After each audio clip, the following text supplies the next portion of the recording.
Hello, hello, hello. It's coffee time. Probably this is the only one I've done this week. Kids, it's your kids. You see, kids are on school holidays, so been a bit preoccupied with things. It's a shame because yesterday we was out, and the whole Andrew being arrested thing broke. Oh, what a great day! Of course, the headlines write themselves. Again, this is referring to the interview with Emily Maitlis, where Andrew claimed that he didn't sweat. But yeah, he's the first royal to be held since Charles I back in 1647. 1647, that's about 13 minutes to 5. But yeah, he spent 11 hours in custody on his birthday. Yes, it was his birthday yesterday. He was celebrating 66 years, and he was being questioned by the police. Poor old Andrew. The Andrew formerly known as Prince. What's there to be said? Again, a lot of people saying, oh, it's a bit of a constitutional crisis. It's not. It's not a constitutional crisis at all for the royal family, because Charlie, King Chuck, has cut him loose. And this is important. If the royal family thought he was innocent, if they thought he'd done no wrongdoing, it was all a stitch up, they would have kept him close to their bosom, and they would have made it difficult for all of this to happen. But King Chuck never helped Andrew when he needed to pay off Giffrey. Again, you've got to remember, Giffrey was one of Epstein's madams, as procured women. Again, she was being sued herself. She was due in court shortly before she decided to take the easy way out. She was being sued herself, and again, she had 12 million quid in the bank, which has gone missing. That seems strange from old Randy Andy there. But King Chuck never helped him with any of his funds. It came from the Queen, came from her coffers, and none of this, what you're seeing playing out, would never have happened under the Queen, because Andy was her favourite. But now the Queen's gone, Philip's gone, and King Chuck can throw him to the wolves, and that's what he did by stripping him of his titles and doing as much as he can to rid himself of his troublesome brother. And don't think they didn't know. This is the real issue. Don't think they didn't know about all of this, because they would have known. It's like with Mandelson. Again, Peter Mandelson and what he's been doing. All these people knew, because we have an intelligence service. And if they don't know, then you've got to ask yourself, why do we have an intelligence service? You see? So this is probably all well known. And like I said, that's why King Chuck has cut him free, so he can be prosecuted. He's been thrown to the authorities, thus preserving King Chuck and the royal family. Not us, Gov. It's him you want. And yeah, again, it's like I don't think we have. Just got to look up some legal stuff. I don't know if we have sex trafficking laws in the UK like the Americans do. Does the UK have? It's called something else. It's got a different name over here.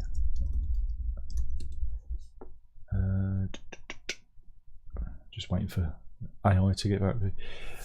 Yeah, it comes under human trafficking and modern slavery. It's a bit different to the Americans, but I don't know if Andrew would be charged under that. What they're going after is his the public office offences that he's him handing over information, sensitive information to Epstein, misconduct in public office. That's what they're getting him for, and they're more likely to get that for Andrew because there's a paper trail, and it's all in the Epstein files. But of course, they knew about this to begin with. They would have known what was going on. But again, it doesn't get easier for old Andy, because today, this very day, some more pictures came out. And this was taken, I reckon, in 2011. And sorry, there's loads of pop-ups coming up. This was taken in 2011, and it's they reckon it's at Windsor, where Andrew was, and it's Andrew, and he's playing with a small child, and the small child is playing with a ball. I imagine, was it 18 months old, I'd imagine, but perfectly innocent scenario. But it's only when you zoom in and you see what the child is playing with. The kid's playing with a boob ball. And you just go, man, oh man, what a great day to be alive. What a great day to be alive. Apparently those are, I don't know about these things because I live a very sheltered and innocent life. But I got my researcher, my daughter, to look this up on the internet, and they're stress toys. Apparently, you can get them in pairs. Well, they normally come in pairs. So yeah, but it's not a good look. So now we move our attentions to how the Daily Mail are covering this, because Daily Mail, it's the centre of our universe. They reckon that Sarah Ferguson, Fergie herself, may have to speak to the police. She's not in a good way over all of this because she's lost all her income. Interesting thing about the Epstein files is it turns out that Epstein was actually bankrolling her since 1996, shortly after a divorce from Prince Andrew.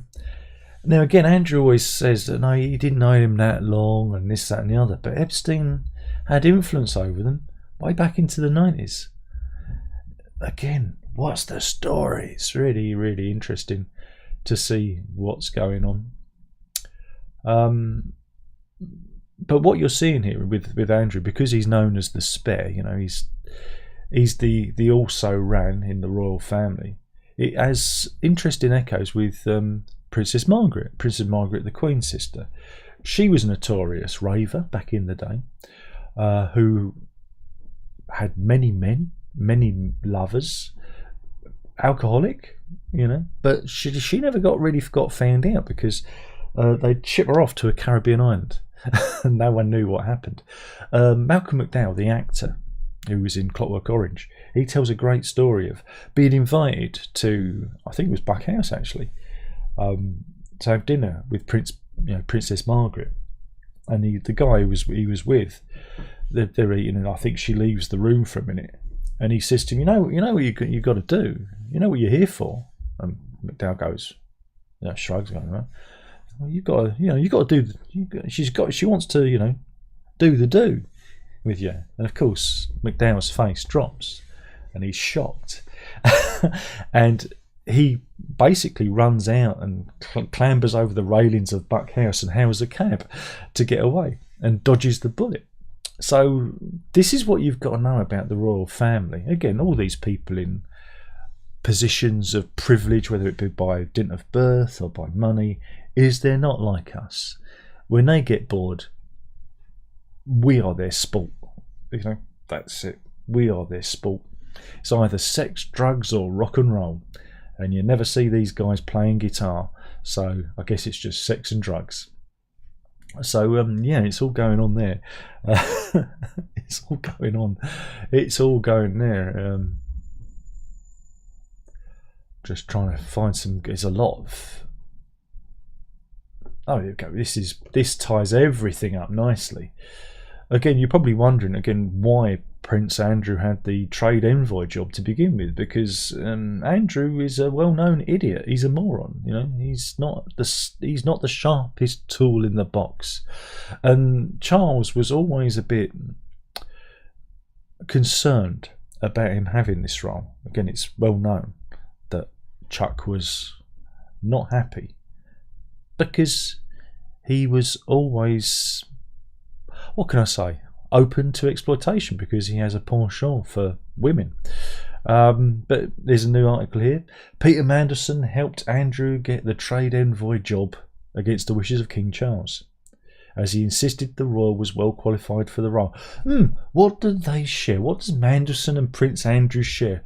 Oh, wait a minute. A friendship with Epstein, or Epstein, if we're doing the Jeremy Corbyn pronunciation. But yeah. Lord Mandelson is under investigation by police himself. At the time, dismissed concerns about Andrew's suitability for the role, including Charles. He was worried his errant sibling would use the post to cultivate friendships with the wealthy, chase women and play golf. This is according to a report in Private Eye magazine. But in 2001, when Andrew was put forward to replace the Duke of Kent, Manderson said the then Duke of York was well qualified for the role. As former Trade Secretary, I know the great importance of trade missions, he reportedly said, and with the Royal Association they could achieve a reach into overseas foreign markets, which is of immense value to the economy of this country. See? This is where we're going wrong. This is why the economy is suffering, because Manderson and Andrew aren't wandering around. So yeah, funny. It's a funny old game, isn't it? Despite Charles's concerns, the late Queen is said to have overruled him. See, this is what I'm saying. The Queen would have protected Andrew if she was still alive now. You know, and that's how he lasted so long, because he had the Queen's protection. With her gone, Charles went, I've had enough, and that's it. The only problem is Andrew's still in line. Is he 8th in line to succeed in succession? Chuck can't do anything about that. It's up to Andrew to give that one up. So here we go. What else have we got? There's a lot of Mail Plus stories here. Oh, here we go. This is I don't know if this is a funny one. Probably not funny for the family, but funny for everyone watching on. This is the story of the Alti family. They were enjoying a trip away in Marrakesh. Oh yeah. But yeah, whilst they was on holiday, the father, Andrew Alti, who owns a curtain business, was a bit put out to discover his daughter had been scrolling through TikTok whilst they was away on holiday, right? And this only came to light after he received, you know, the bill. They got home from their holiday and he got the bill. O2 sent the first of two enormous bills, which totalled £42,000, and then the penny dropped. It was her watching TikTok on holiday. Yes indeed. Before going on holiday, he'd taken a mobile phone contract out through his small business, but he didn't notice the deal contained a clause that meant data roaming outside Europe was uncapped. When he received the bill amounting to £42,000, he realised he'd been charged more than £5,000 for every hour his daughter had spent enjoying the social media platform. I bet they're not laughing now. I bet they're not smiling now, are they? This is the type I've been warning you about, the danger of social medias, but you wouldn't listen to me. There's no way you should be able to charge that, Mr. Alty told the Telegraph, adding they made no effort to inform us and just allowed the charges to accrue. I don't understand that they expect a small business to pay that sort of bill. That's why you've always got to read the fine print. When Mr. Alty received the first bill charging him £22,000, he thought it must have been O2's mistake. I was on my way to the desert and I made multiple attempts to call O2, but there wasn't much I could do. I could only assume it had been a glitch or the account had been hacked. But it wasn't until the family were back in the UK they understood the reason behind the bill, and then they received another one totaling another £20,000. So, yeah, there you go. But it's all right, because since complaining, Currys and O2 have since agreed to waive the charges. Again, you've got to be very careful with data roaming when you're on holiday. Yeah, or just do what I used to. Again, when I went away, I used to. Didn't used to use my phone, but now again, that was before the era of the smartphone. Now you kind of need your phone for everything with banking and whatnot. So just be careful out there. Just be careful. Oh, that's a shame, because that's a Mail Plus story. I wonder if I find a story here.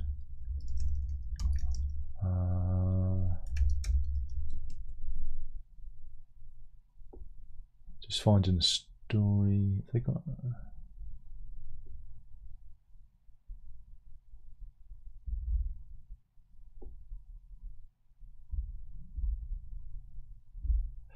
This is a story again. I'm trying to find the Birmingham Live have got it, but I'm just trying to find it where it isn't behind a Mail Plus paywall. This is what happens when you do the. Here we go. This is from Birmingham Live. So jumping around. This is a terrible story. This is a story of two teachers, Damien Thomas and Tamara Thomas. Here they are. They're coming out of court or going into court. Can't be too sure which way they're going. But they didn't trust a Birmingham hospital and did nothing as their 12-year-old son lay dying at home. And this is a story that interests me because it's about diabetes. Yeah. Their son was homeschooled, right? And Joshua Thomas collapsed on December the 9th, 2022 at his home in Yarningale, Yarningale Road in Kings Heath, and he died in the early hours of the morning on the following day at Birmingham's Children's Hospital.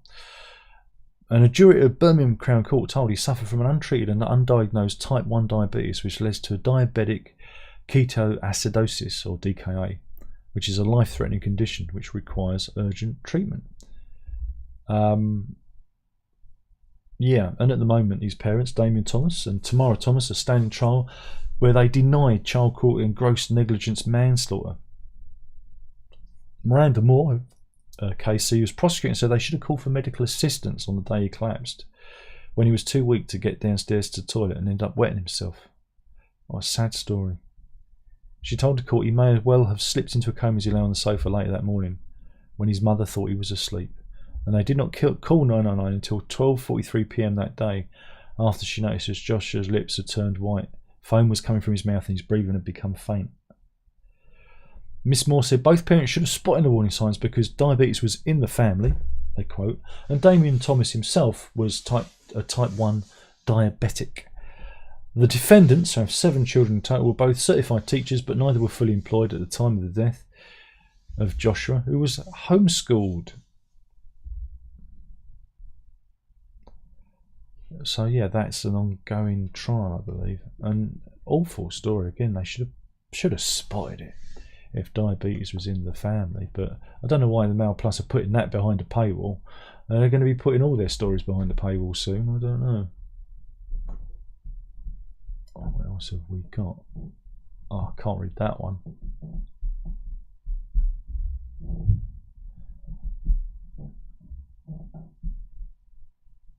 Yeah, that story's kind of been done to death online.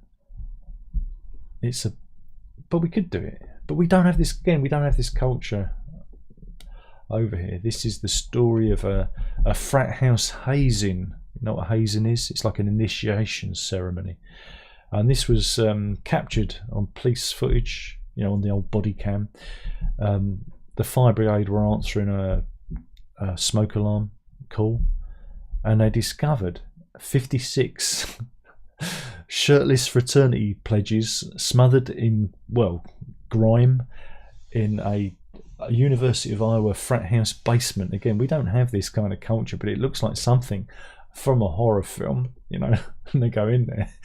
And they just stand there silently. They don't answer the police or anything. It's one of the most bizarre things. And they all look pretty, I don't know, zoned out. I mean, we don't have that in our colleges over here. But yeah. And there's the police just asking what the F is going on here. Very strange. Very strange. It's an illegal hazing, they say. We don't tend to have that culture over here, so it's a bit odd. But yeah, hazing in America is a criminal misdemeanor, and is strictly prohibited at the University of Iowa. Alpha Delta Pi was suspended for 4 years until it can be reinstated on July the 1st, 2029. That's the frat house involved, I guess. Joseph Guy, 22, was charged in connection with the incident, but he was pretty calm when he was being interviewed.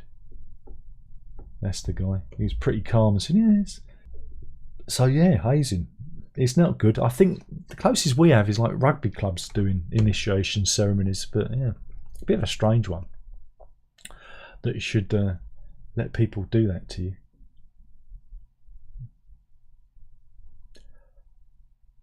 I'm worried. I've just noticed the little red bar.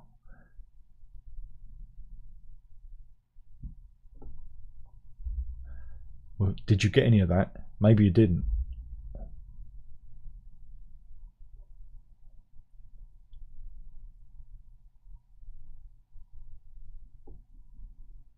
What else have we got here? This is more paedophile stuff. Epstein paedophiles. This is what's his name? Les Wexner, who is a billionaire. They always are. And he was talking about Epstein, a deposition hearing, when his lawyer became more irritated at his client's long-winded responses. A video of Wexner's testimony, which was released by the House of Oversight Committee on Thursday, showed his attorney repeatedly telling the billionaire to shorten his answers. The lawyer, Michael Levy, eventually grew so frustrated that he leaned into Wexner's ear and told him, "I will effing kill you if you answer another question with more than 5 words." Okay. And there he is, telling him off. Just shut up, man. Just shut up. Obviously, maybe he was incriminating himself. And again, Wexner was being interviewed for 5 hours, and he frequently volunteered additional information. Again, I'll tell you everything. I'll tell you everything, man. And he wasn't, wasn't very happy with his lawyer. Was not very happy. In another moment, Wexner said, "I think I'm giving you a long answer," before Levy interjected and said, "You are." Wexner went on to, I said, "Because if I say yes or no, you won't understand it, and I really want this whole group to understand it." He continued his answer by adding, "I never thought I'd have guessed that I was being conned. Never ever. The deceit was very subtle." So there you go. So there you go. Only give yes or no answers. No comment. If you watch 24 Hours in Police Custody, you know that no comment is the best. Meanwhile, Andrew always has a miserable face. He only smiles when he's got a teenager sitting on it. Is that right? I'm allowed to do that joke? I'm allowed to? I've done it now. But hey, there's the rub, isn't it? There's the rub. Rub and a tug. Dear. There's a lot of Andrew. There's a lot of Andrew. We've got a lot of Andrew now. I've hit the Andrew mother load, apparently. Yeah, he was fingerprinted and had DNA swabs. God, just imagine if they found him. We got him for a robbery. So what else is it? Meanwhile, Prince Harry shared a charity video for the 2026 World Child Awards just hours after his uncle's arrest. Good timing, that, Harry.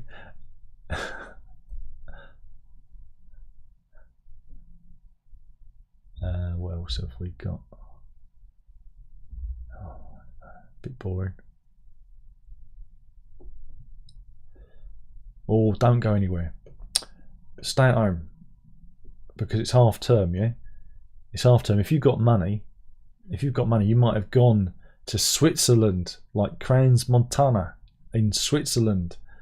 And if you go there, you can see the crowds. Look at them queuing for the ski lifts. Oh my goodness, that's my idea of hell.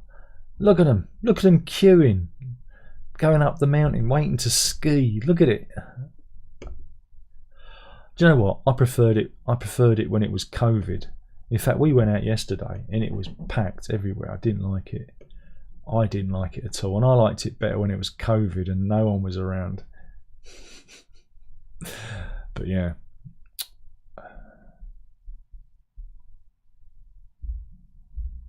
What else have we got? There's some Winter Olympic stuff, but you know.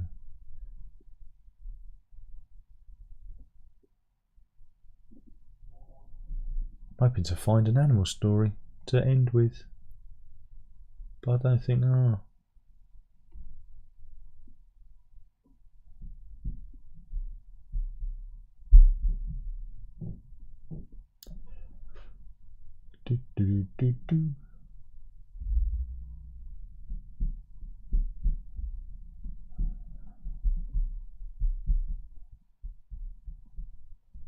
God, it's a bit serious today.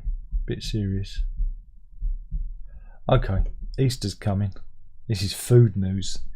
Not sure how I feel about this one, but yeah, you got Easter's going to be thundering upon us. But yeah, luxury crisp brand Torres, I've never heard of them, has launched the crisp milk chocolate and with Mediterranean salt chips Easter egg. You can get this from Sainsbury's for $12.99. Yeah, it's an Easter egg filled with crisps, apparently. I don't know about that. You lost me at Mediterranean salt. Yeah, but apparently it's very small. Yeah, the brand hails from Barcelona, in Spain, and they do artisanal crisps. Remember, you can't spell artisanal without anal, right? And they have crisps in flavours including black summer truffle, Iberian ham, and cured cheese.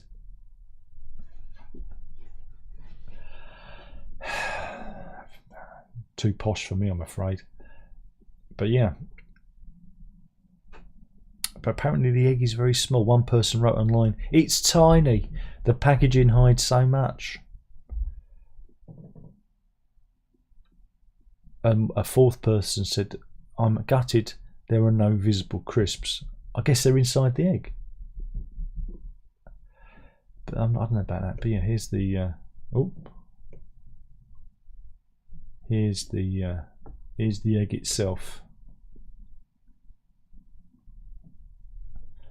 All right, but as a type 2 diabetic, nah.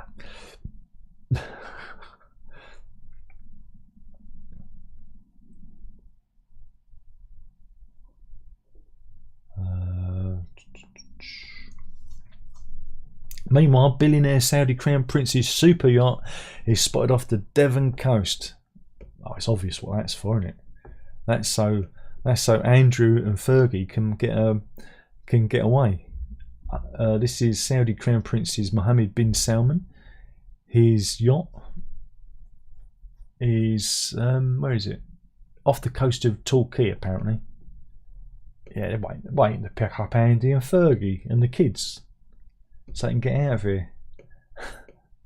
Before he goes, he goes. I'm coming for you, Andy. And yeah, it's the Serene. It's called the Serene, and it includes a nightclub complete with stripper poles. There you go. I love it. Put me down for 2. Like I said, the rich live on a different plane of existence to us. Apparently, I don't believe in any of this. Cats are man's new best friend. Rubbish. Rubbish. It says your household cat could hold the key to understanding curing cancer. No, they're too busy knocking shit off shelves. Everybody knows that. But apparently the analysis of different types of tumour from almost 500 pet cats across 5 countries, they discovered a mechanism that drives cancer formation and comparable to those seen in people. For example, they found similarities between feline mammary cancers and human breast cancers. And cats are exposed to some of the same environmental cancer risks as their owners, which means means that some causes could, in at least part, be shared. That's not a good thing, is it? We don't want our cats catching cancer. This is a terrible story. Professor Geoffrey Wood from the University of Guelph in Ontario said our household pets share the same space as us, meaning they are also exposed to the same environmental factors. This can help understand more about why cancers develop in cats and humans. Okay, but here's a picture of a cat and all the different cancers it can catch. Alright, but dogs can sniff out cancers. You see?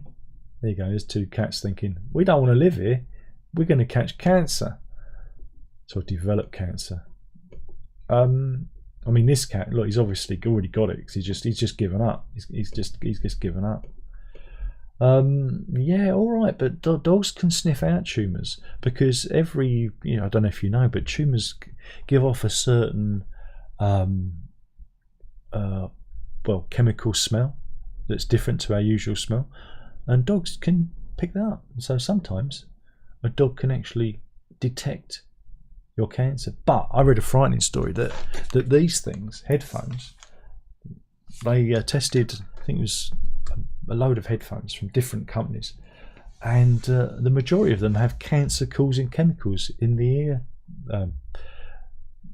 pads and on the bands as well. So yeah, it's BPA, I think they're talking about, that plastic that you're not supposed to use. So yeah.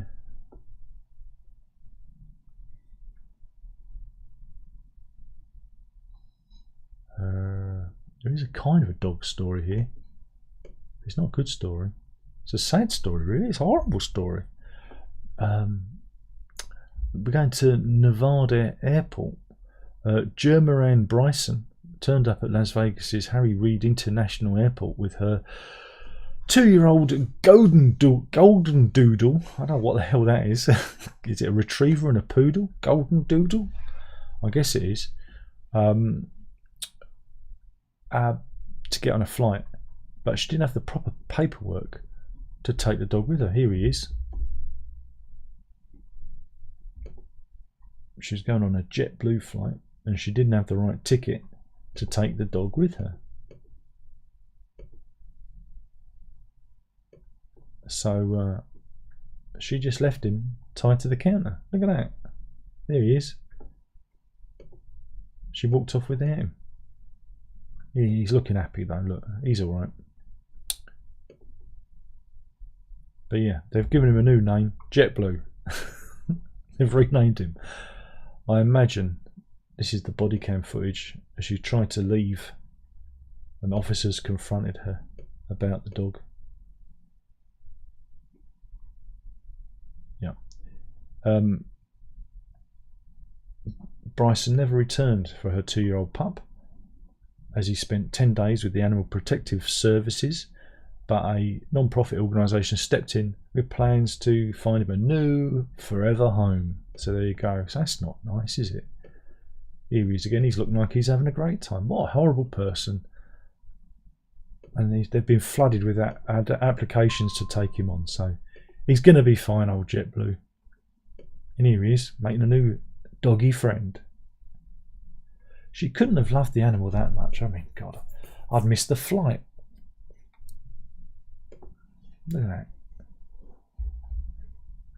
Mind you, extendable lead wanker.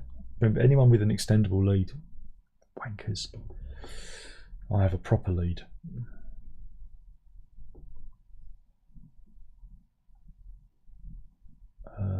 What else have we got?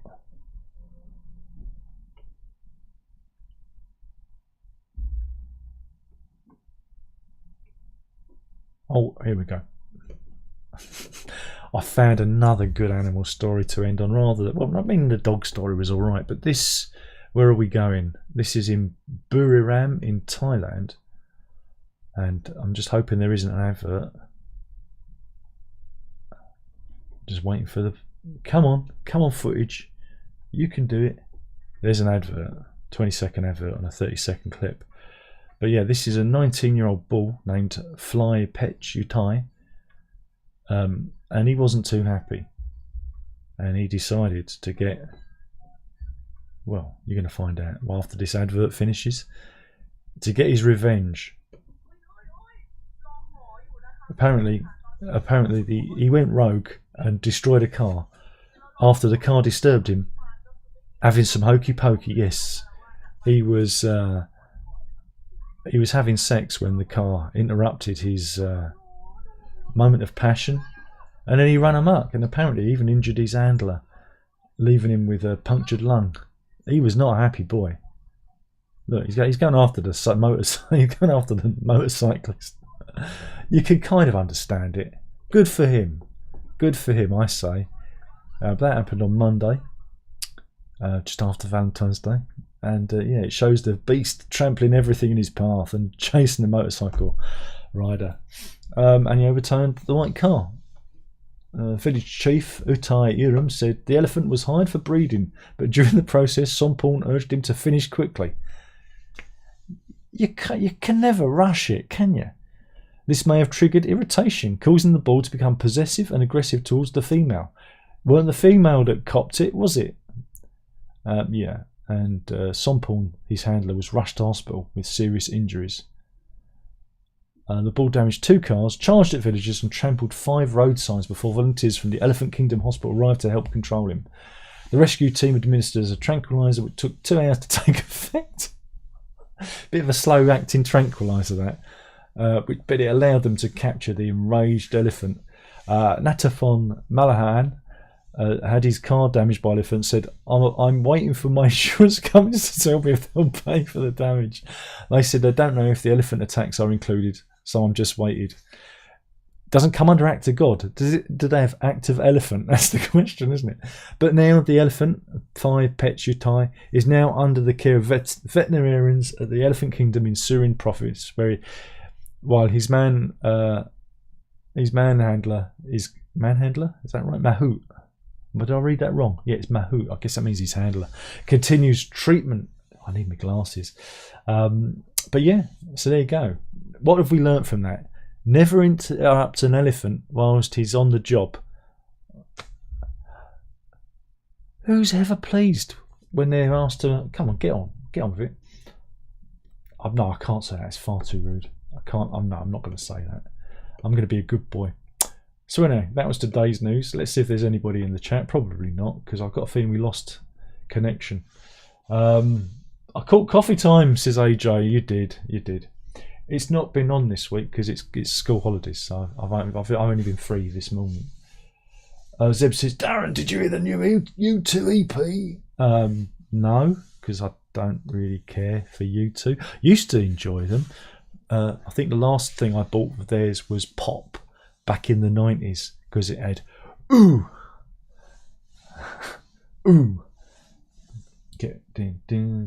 Oz says, happy Friday. He might have a beer. Good for him. Was that a Waffle Dog CBeebies reference? I'll take your word for it. I haven't watched CBeebies in a year, not since the kids have grown up. Broadcast says, speaking of coffee time, I've run out of coffee. All I've got is this cardamom coffee, and it's wretched. I mean, I didn't even have. I'd already drunk my coffee, and I'd forgotten to use the prop. So it's just the name of the thing, isn't it? It's just for you to stop, have a drink, and listen to me waffle on about the news. Well, hopefully you enjoyed it. The weekend is trundling towards us. Tomorrow's my birthday. I'm 55. Send money to the usual address. AJ's already done it. He's supporting. I like that. I mean, put a few notes on that. It'd be even better. But beggars can't be choosers. But yeah, so I'm 55 tomorrow, so I've only got another 12 years to go, and then it's like, unless I fall over again and I don't get up again. But yeah, so happy birthday to me.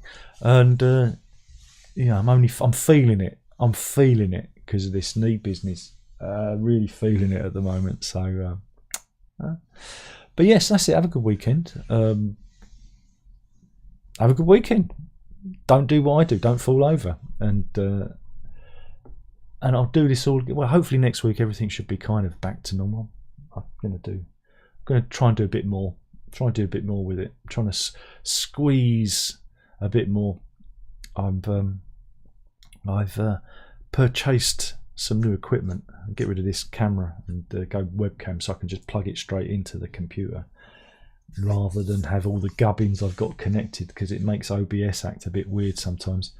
I think that's why I'm glitching out sometimes. So we're going to see if that works a bit better, and because I have this fancy pants computer that allows me to do that, and I don't do that enough anymore. So look at that. That's got some bokeh. Oh look, oh, that's the best. I think that's probably the best you can see me.